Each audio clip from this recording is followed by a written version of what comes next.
Bienvenue si vous nous rejoignez dans 64 minutes, c'est l'heure de votre grand angle.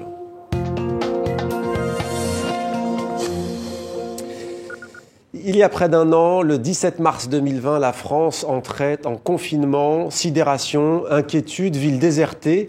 Montmartre, au temps d'un virus, a saisi ce moment hystérique. Un documentaire de notre collection reportage signé Françoise Joly, Pascal Bourgault, Dominique Lecomte et Clément Aline.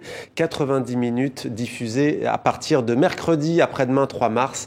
Présentation dès maintenant en avant-première avec Françoise Joly. Bonsoir. Bonsoir Mohamed. Vous êtes la directrice de l'information de TV5 Monde, une des autrices donc de ce documentaire. Avec nous également l'un des personnages du documentaire, Chérif Boumala, bienvenue à vous. Merci. Vous êtes membre du restaurant associatif La Table Ouverte. Françoise Joly, on commence avec vous. Pourquoi un documentaire, à l'époque, ça s'imposait, c'était une évidence pour TV5 Monde? Oui, c'était une évidence avec Pascal Bourgault, Dominique Lecomte, Clément Aline et Antoine Imbert qui va monter ce document. Il était impossible de ne pas documenter ce qui était en train de se passer en bas de chez nous. Rappelez-vous, à l'époque, nous sommes le 17 mars, la France va se confiner 55 jours entre le 17 mars et le 11 mai. La France, comme bien d'autres pays d'ailleurs dans le monde. Et pour nous, ça se passait en bas de chez nous.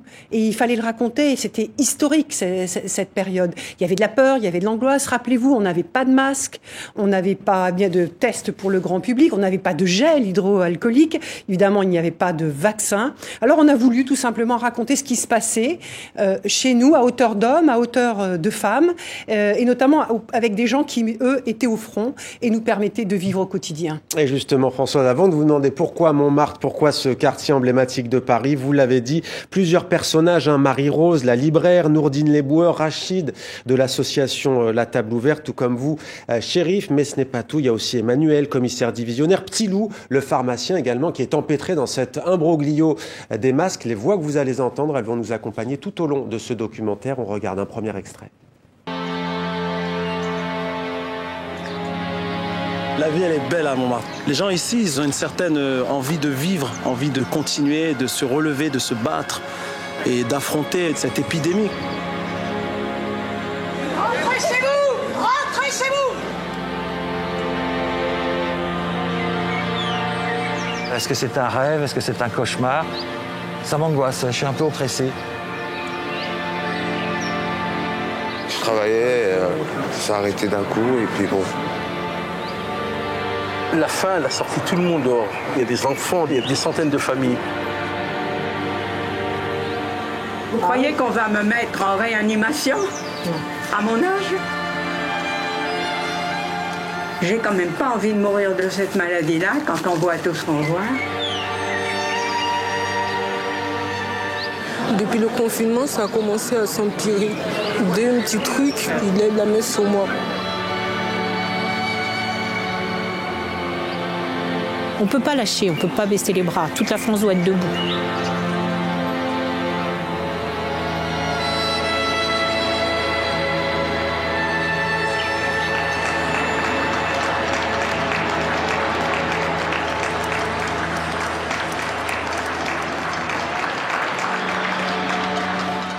Voilà, il faut que la France reste debout. C'est Sylvie, la boulangère des coquelicots, qui dit ça, François, c'est bien ça, coquelicots.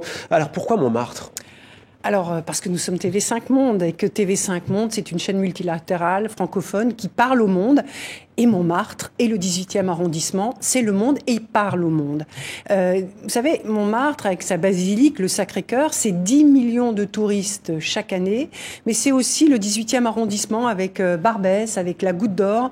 Et c'est donc un quartier multiculturel. Et c'est pour ça que, vous savez, les avions à l'époque, ils étaient cloués au sol, on ne pouvait pas voyager. Alors on a décidé de voyager chez nous, en France, à Montmartre, dans le 18e arrondissement. Et c'était un moment absolument incroyable parce que, juste un exemple, la mairie du 18e arrondissement, elle a fait un message pour faire respecter les gestes barrières qu'elle a enregistré en une vingtaine de langues. Une vingtaine de langues pour que toutes les personnes qui habitent et vivent dans ce 18e arrondissement puissent comprendre. Et se protéger. La table ouverte, ouais, c'est ça, votre restaurant associatif. Ouais. Pour qu'on comprenne bien, vous étiez déjà ouvert avant le confinement. Avant. Est-ce que très vite, vous avez vu que vous alliez jouer un rôle décisif dans ce quartier de Montmartre ? Dans ce quartier-là, le 18e, c'est vrai que c'est un quartier populaire, où on trouve de tous les côtés, les pauvres, les riches et tout ça. Mais nous, notre association, elle a commencé à servir déjà avant le confinement. Ça veut dire, on s'attendait pas à ça, au confinement.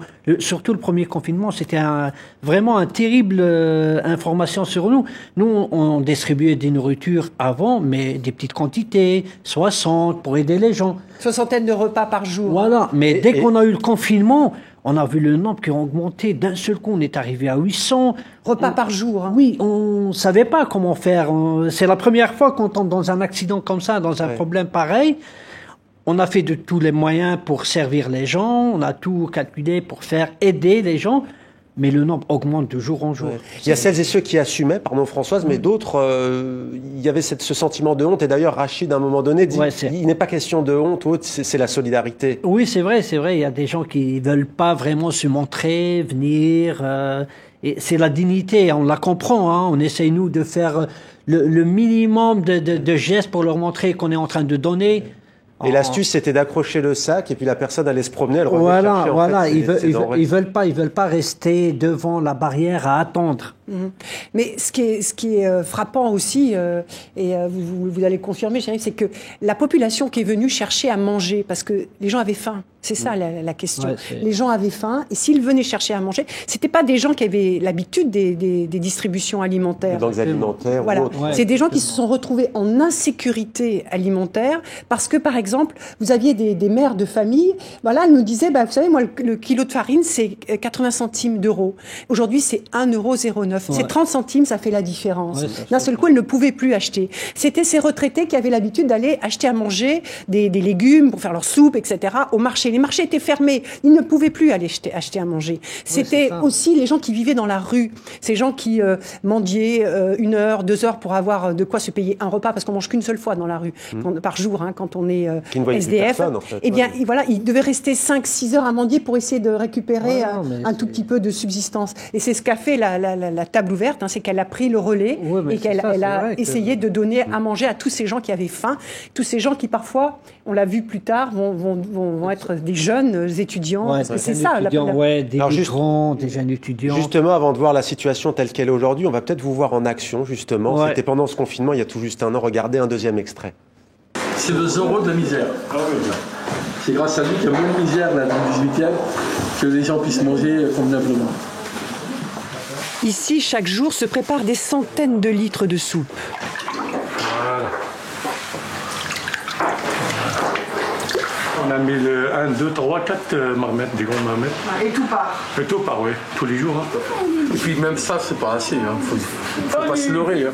Après, on arrête à un moment donné parce que la demande, elle est trop importante. La demande, vous n'arrivez pas à servir tous les gens qui Non, personne ne peut arriver à servir tous les gens. Non, on ne peut pas. Il y a trop de demandes. Les premiers jours de confinement, la distribution avait lieu ici, mais il a fallu s'adapter. Mais il y avait tellement de monde, j'ai eu peur que les voisins ils portent plainte contre nous, parce que regardez les films. Ça tournait jusqu'à 100 mètres derrière.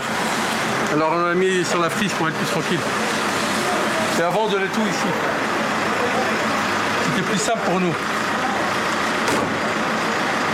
Mais imaginez 500 personnes qui font la queue là. Vous n'arriverez pas à faire respecter ça. Voilà, il fallait tout prendre en compte, Chérif Boumala. Là, vous êtes déplacé parce qu'il ne fallait pas gêner les riverains, en fait. Oui, exactement. Nous, parce qu'on ne peut pas servir là où on préparait. C'est petit, c'est en plein rue. Ouais. Mais comme la mairie, c'est pour ça qu'on tient... À chaque fois qu'on tient à remercier la mairie de 18e et la mairie de Paris qui nous ont laissé ce petit coin-là, cette friche, on peut servir tranquillement, voilà, à la rue des Poissonnières. On peut servir tranquillement sans gêner les gens. Mais on a mis un système de sécurité, des gens qui viennent travailler, des bénévoles, qui viennent nous aider à essayer de faire respecter les gestes barrières, les espacements entre les gens, respecter qu'on ne gêne pas vraiment le chemin des autres qui ne veulent pas prendre. Ouais. Aujourd'hui, vous êtes toujours à 700-800 repas par jour ou vous êtes revenu à 60 ou une centaine de repas? Pour le deuxième confinement, on a redémarré. On s'est dit que les gens, maintenant, ils ont repris un peu de boulot. On s'est redémarré à 80 personnes. Ouais. Mais là, ces derniers temps, ça a augmenté. On est à 180. Aujourd'hui, on a servi, et en plus, on sert 2 fois par jour, midi et soir. Des étudiants, des femmes, des mères de familles isolées. Ouais. Surtout des femmes isolées, des étudiants, les jeunes migrants, et les vieux qui sont dans des hôtels meublés, qui ils savent pas cuisiner, ils sont seuls, les vieux. Ouais. Alors moi, ce qui m'a frappé, mais c'est le cas, disons-le, de toutes les associations qui distribuent de l'aide alimentaire, c'est que vous êtes aussi un lieu de rencontre. Et Françoise, j'aimerais qu'on s'arrête sur cette femme, témoignage bouleversant, vraiment, qui se retrouve dans votre centre de distribution et qui est en larmes et qui témoigne face à vous, une femme battue pendant le confinement. Oui, alors on savait par les témoignages de la police que les témoignages sur les femmes battues augmentaient, que ces violences flambaient pendant le confinement, parce que les gens étaient confinés, donc ils entendaient des cris, ils appelaient la police, etc. Nous, on était à cette distribution alimentaire quand tout d'un coup je vois une jeune femme à l'écart, manifestement accablée par la détresse, par beaucoup de tristesse, et je me suis approchée d'elle, et tout de suite elle nous a livré son témoignage. Elle venait de fuir en fait, elle avait fui les coups de son compagnon, des coups qui avaient commencé pendant le confinement, qui augmentaient chaque jour, chaque nuit. Elle craignait pour sa vie. Même en dormant, elle prenait. Voilà, elle est partie au petit matin, elle a pris son sac, elle a pris sa pièce d'identité, et elle a commencé à errer dans Paris. Elle est arrivée à la friche, et là heureusement des personnes, des volontaires l'ont pris en charge et lui ont trouvé un refuge. Je voudrais juste dire qu'elle a voulu témoigner. Elle a voulu témoigner même à visage découvert. Je l'ai un peu trahie parce qu'on a choisi de la flouter, tout simplement parce que nous avons essayé de la retrouver via le 115 et je ne sais pas aujourd'hui quelle est sa situation et je ne voulais pas la mettre en difficulté, la mettre en insécurité. Et donc vous allez l'entendre, son témoignage reste extrêmement glaçant, précis, bouleversant. Et il est utile parce que il dit le quotidien de ces violences conjugales. Ouais. Chérif Boumala, juste une chose, vous, quelle image gardez-vous un an après de ce qui s'est passé dans votre quartier? Est-ce que c'est la solidarité? On évoquait le pharmacien, Petit Loup. Il y a le curé aussi, Père Olivier. Père Olivier, qui a continué. D'ailleurs, c'était Pâques. Il est en train de célébrer Pâques. D'ailleurs, il va monter sur son toit pour bénir Montmartre. Ouais, et les gens lui répondent sur le balcon. Qu'est-ce que vous gardez, vous, de cet événement? Heureusement qu'on a vu que il y a une solidarité qui s'est créée dans le 18e. C'est tout le monde qui essaie d'aider par les moyens qu'il peut, mais tout le monde met la main à la pâte pour aider les gens. Il y a ceux qui nous ramènent de la nourriture, du pain, il y a ceux qui préparent des trucs à la maison pour essayer d'aider. La chaleur humaine aussi, le contact. Exactement. Nous, on ne pourra jamais satisfaire tout le monde, mais voilà. Ouais, mais en tout cas, le cœur et la solidarité, Chérif Boumala. Merci Françoise, vous savez ce que c'est. 30 secondes, dites-nous pourquoi il faut voir ce documentaire. Il faut voir ce documentaire parce que c'est sur une période singulière, 55 jours de confinement, et vous allez entendre une parole déconfinée, celle des gens à qui on n'a pas l'habitude de tendre le micro. Ils sont là, ces fameuses France invisibles dont on parle beaucoup, et vous allez les entendre. Ils nous livrent des témoignages bouleversants, ils nous racontent un quotidien, et ils nous racontent une page d'histoire. C'était il y a un an, mais on a l'impression que c'était vraiment il y a déjà très longtemps, et donc voilà, c'est un document qui nous raconte tout ça. Merci beaucoup Françoise Joly d'être venue donc témoigner. D'ailleurs, on signale que à partir c'est le 9 mars, je crois, c'est ça, sur TV5 Monde+, la plateforme mondiale de TV5. Et après-demain, donc, sur TV5 Monde. Merci beaucoup, Chérif Boumala, d'être venu. Merci à vous. Et bon courage à toutes vos équipes. Merci à vous. Merci beaucoup.